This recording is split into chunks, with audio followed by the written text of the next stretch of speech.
Hey folks, Sam here with Mechanic. Mechanic's asked me to replace the cabin air filter on this 2016 Jeep Renegade today. This is not one of the easier cabin air filters you'll come across, but with a little bit of patience, I'm going to show you how we can do this the right way without damaging your vehicle. You're going to need a few tools to get this done. First and foremost, you are going to need a new cabin air filter. Next, you're going to need a source of light. It gets pretty dark down below the glove box and you're going to want something. Me personally, I use a headlamp. You can use a regular flashlight laying on the seat.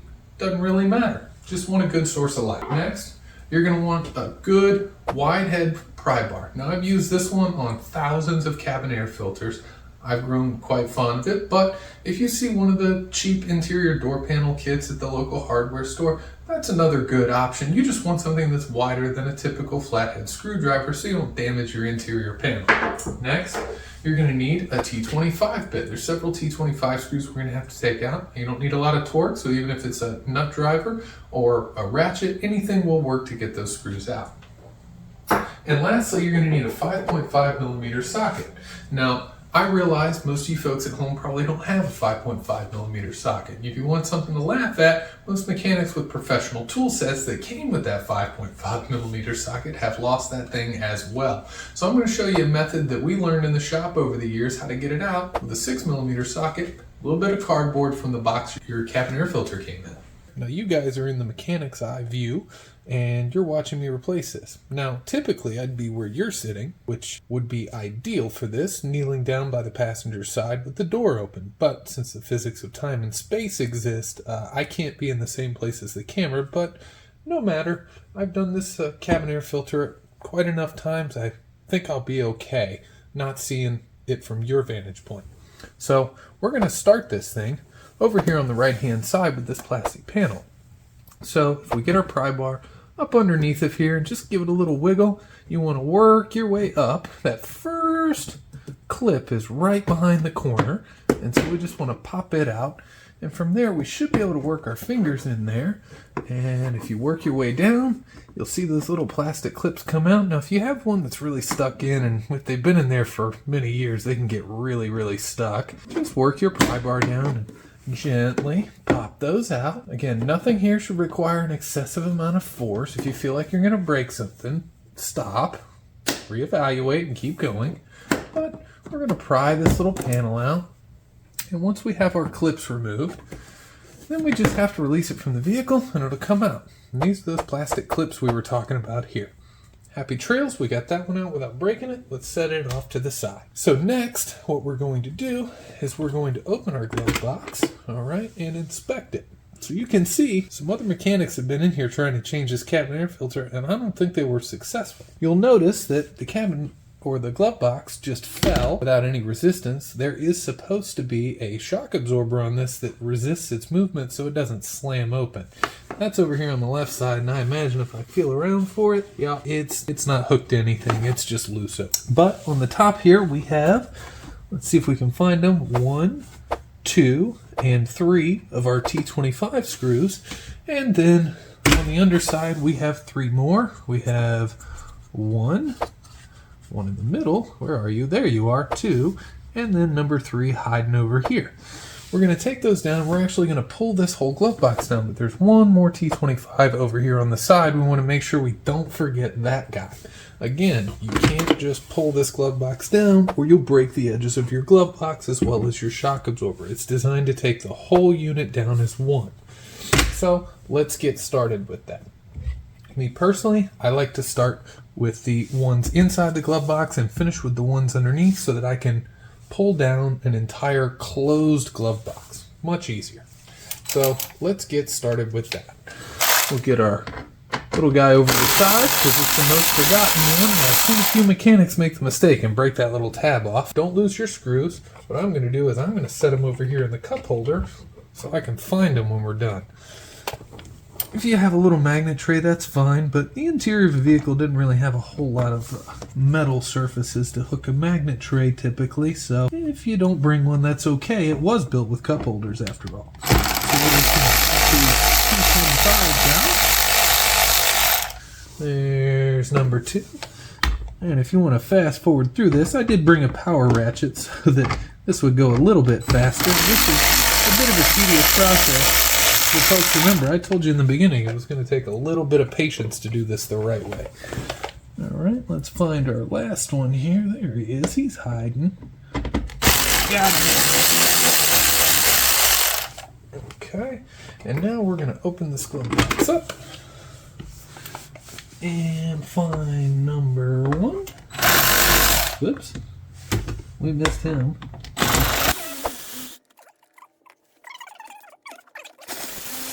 All right, and we have 1 to go. Then we're going to pop this glove box down, which is going to be a great time. Let's get our tool started here. All right, there's our last one. So remember, I told you I like to do this with the glove box closed. It's just a lot less hassle that way. So what you're going to do, keep a hand underneath of it to keep it supported as you pry it from the vehicle, because sometimes when those spring clips let loose, and they're spring clips just like the ones from this plastic panel that are still holding this in, sometimes it likes to come out and just fall all the way to the floor. We don't want to do that because we can break the little light plug that's in there. And if it's giving you a little bit of trouble, sometimes you can get in here and find a spot to pull down on it with. I'm going to guess that this thing might not ever have been out of here. We could find all sorts of surprises in here today. There we go. A little bit scary, but that's why I kept that hand underneath of it so that it didn't come falling down at my feet. Alright, so now we have it out. Alright, what we want to do is we want to unplug our glove box light, a little courtesy light here, and the way you do that is you just want to work a fingernail or a screwdriver or something up under the back of it and simultaneously pull up on the plug. Should come right out, not a lot of resistance there. Now we can take this glove box unit, set it out of the way. We can get to it at another time. So now we're looking at the cover for our cabin air filter, and what do you know? There's that pesky 5.5 millimeter screw that nobody can seem to find a socket for. Not a problem. I'm going to show you how I've seen a lot of technicians do this, and I myself have done this a few times because that pesky 5.5 millimeter can be really tough to find sometimes. So we've torn off a little bit of cardboard from our box that our cabin air filter came in. What we're going to do is we are going to place that directly over the screw, and we are going to very gently twist on our socket. Don't have to put a ton of force behind it, just a little bit. Now this part can be a little bit difficult to line up, but you want to press in until it kind of gently presses on it. So give it a little slow turn. It'll tap that little booger right out for you. There you go. Now do remember to go in and retrieve that piece of cardboard. It can fly away sometimes. It's okay if it falls all the way to the bottom. It's just under this little piece here. And what do you know? We got a lot of leaves and things we're going to have to shop back up later. Be willing to bet the technician that broke all of those clips and pieces pulling this thing out never actually got to that cabin air filter because that was in there pretty snug. So now that we've got our 5.5 out, over here on the right hand side we got a little retaining clip. You just want to pull out on that, and once you do, this will slide right out of its hole in the end. This slides into a little notch hole over here on the left hand side. So let's see what kind of shape our cabin air filter's in and why Ucanic was asking us so bad to replace it.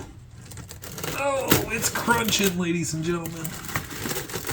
Oh, I'm going to say that mechanic that said he replaced it might not have gotten to it.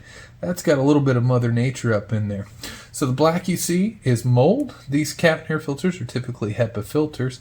That is mold and mold spores. So whenever you change a cabin air filter, make sure you thoroughly wash your hands before you eat or shake hands with anyone. These things can be kind of gross. Try not to let them touch the floor of the vehicle, the seat of the vehicle. What I like to do with these is just make sure they never touch anything. They go straight out and onto the concrete or into the trash can. Next we have our brand new cabin air filter. Now to get this thing installed, fairly simple. Alright, we want to fold this panel here outward away from us as it's going in. Apologize if my noggin is blocking your view sometimes. I'm pretty good at this, but I can't do everything blind. Alright, and then we just want to push that in there. And then we'll make sure our flap on this side gets tucked up in there as well going in. There we go. She's sitting in there happy, nicely. And everything's going to go back in the reverse order. So we're going to take this cover, slide it into the notch, make sure it clips on the right hand side. Now the cool part is it will retain itself with that clip, so if you lose this screw, it's not the end of the world. But since Ucanic was nice enough to give us this vehicle, we're going to go ahead and return it in the same condition we found it. So going back in, you can use the same piece of cardboard. It will work. We're just going to switch over our ratchet,